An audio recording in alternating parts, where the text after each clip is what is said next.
ان تقرض اللہ قرضا حسنا، اللہ کو قرض حسنا دو۔ کیسی بات ہے، خدا دے کے خود مانگ رہے، اللہ کے دیے ہوئے سے دینا نا۔ وَمِمَّا رَزَقْنَاهُمْ يُنْفِقُونَ، اللہ کے دیے ہوئے سے دیتے ہیں۔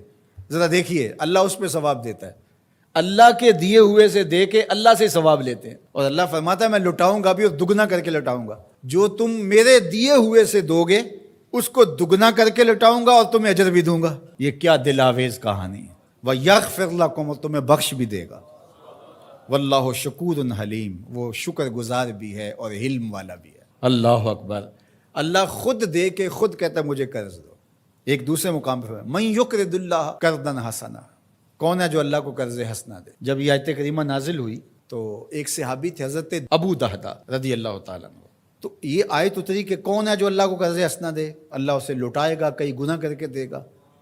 تو وہ حضور کے پاس آئے اور آقا کریم کا ہاتھ پکڑ لیا اور کہا حضور کیا اللہ نے واقعی ہم سے قرض مانگا ہے؟ رب ہو کے قرض مانگ رہا ہے، اللہ نے واقعی ہم سے قرض مانگا ہے؟ تو حضور نے فرمایا ہاں ابو دہدا، اللہ نے واقعی ہم سے قرض مانگا ہے۔ تو حضور کا ہاتھ پکڑ لیا اور ساتھ ساتھ چلتے رہے، تو کھجوروں کے باغ کے کنارے حضور کو لے گئے، اور 600 کھجوروں کا درخت تھا جہاں انہوں نے اس کو لگا کر کے پروان چڑھایا تھا۔ اور کھجور آپ کو پتہ ہے کب لگتی ہے اور کب جوان ہوتی ہے، کتنا وقت لگتا ہے۔ پھل دینا آسان ہوتا ہے لیکن کھجور دے دینا یہ بڑا مشکل ہوتا ہے۔ وہ ہمارے دیہاتوں میں کہتے ہیں کہ جٹ گڑ کی پیسی دے دیتا ہے لیکن گنا نہیں توڑنے دیتا، چونکہ فصل کے ساتھ جو لگاؤ ہوتا ہے، جو ایک ربط قلب ہوتا ہے، وہ بڑا گہرا ہوتا ہے، تو وہ گنا نہیں توڑنے دیتا، اس پہ لڑائی ہو جاتی ہے، لیکن وہ گڑ کی پیسی دے دیتا ہے، وہ کئی گنوں کا نتیجہ ہوتا ہے۔ تو کھجوریں، اور وہ بھی کئی سالوں میں پل کے جوان ہوئی، 600 کھجوروں کے درخت تھے، اور پھر اس میں رہائش بھی ان کی تھی۔ تو اس کے کنارے کھڑے ہو کے پھر ایک بار دہراتے ہیں حضور کیا واقعی اللہ نے ہم سے قرض مانگا ہے؟ تو حضور نے فرمایا ہاں ابو دہدا، اللہ نے واقعی ہم سے قرض مانگا ہے۔ تو کہا پھر سودے کے آپ گواہ ہو جائیں، یہ باغ میں نے اللہ کو قرضے میں دے دیا، یہ باغ میں نے اللہ کو قرضے میں دے دیا۔ اللہ اکبر۔ اب ان کی رہائش بھی وہاں تھی اور بچے بھی وہاں رہتے تھے، اب اندر نہیں جا رہے، باہر ہی کھڑے ہو کے بلند آواز سے پکار کرتے ہیں یا امت دہدا اخرجی، اے دہدا کی امی جلدی جلدی بچوں کو لے کے باہر آ جا، یہ باغ اب ہمارا نہیں رہا، ہم نے اللہ کو قرضے میں دے دیا۔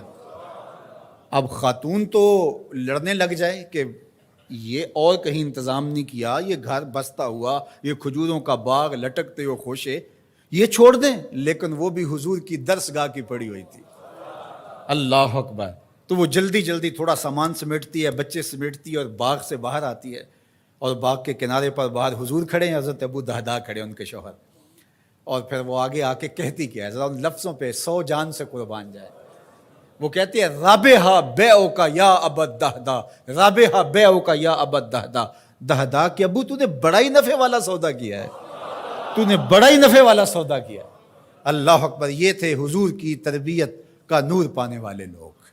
تو کہا ان تقرض اللہ قرضا حسنا، جو اللہ کو قرض حسنا دے، یضاعفہ لکم، اللہ اس کو بڑھا دیتا ہے، ویغفر لکم، اور تمہیں معاف بھی کر دیتا ہے۔ واللہ شکور حلیم، وہ شکر گزار بھی ہے اور حلیم بھی ہے۔ علماء نے لکھا حلیم کا معنی یہ ہے کہ تمہیں گناہ میں سزا دینے میں جلدی نہیں کرتا، حلم والا ہے۔ عالم الغیب والشہادہ، جو تم چھپ کے کرتے ہو، مخفی کرتے ہو، اسے بھی جانتا ہے، اور جو تم اعلانیہ کرتے ہو رب اس سے بھی باخبر ہے۔